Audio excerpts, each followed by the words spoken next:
আসসালামু আলাইকুম। আশা করি সকলে ভালো আছেন। তো আজকে দেখাবো কিভাবে আপনারা বিকাশ অ্যাপস এর মাধ্যমে আপনাদের নিজের মোবাইল ফোন বা অন্যের মোবাইল ফোনে রিচার্জ করে দিতে পারেন। তো সবার প্রথমে আমরা আমাদের যে নাম্বারে রিচার্জ করবো, তো আমি সেই নাম্বারটা একটু করতেছি।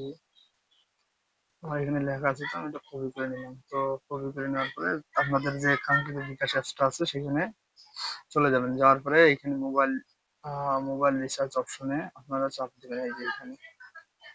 তো অনেকে জানেন, তো যারা জানেন তাদের জন্য এই ভিডিওটি না, আসলে যারা জানেন না বা বোঝেন না এখনো তাদের জন্য আসলে ভিডিওটি।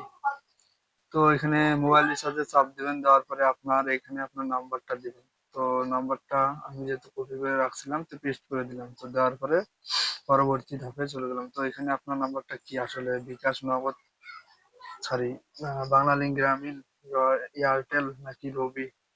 যেমন আমার এখানে গ্রামীণ, তো আমি গ্রামীণ দিলাম। তো গ্রামীণে দেওয়ার পরে কয় টাকা, আমি তাকে 30 টাকা রিচার্জ করবো। 30 টাকা রিচার্জ করে আপনার পিনটা দিবেন, আপনার যে মোবাইলের পিনটা থাকবে, তো সেই পিনটা আপনারা চাইলে এখানে দিয়ে দিতে পারেন। তো দিলে আপনাদের রিচার্জটা কমপ্লিট হয়ে যাবে। তো আমি দিলাম। এই যে এখানে দেখেন একটা মোবাইল রিচার্জ করতে ট্যাপ অফ করুন, এখানে ধরে রাখুন। আপনার আঙ্গুল দিয়ে এখানে ঠাঁচা দিয়ে, মানে চাপ দিয়ে ধরে রাখবেন, দেখবেন যে আপনার এখানে রিচার্জটা কমপ্লিট হবে। তো এখানে দেখতে পাচ্ছেন সবার উপরে লেখা উঠেছে যে আপনার মোবাইল রিচার্জ সফল হয়েছে, নাম্বারটা যেটা।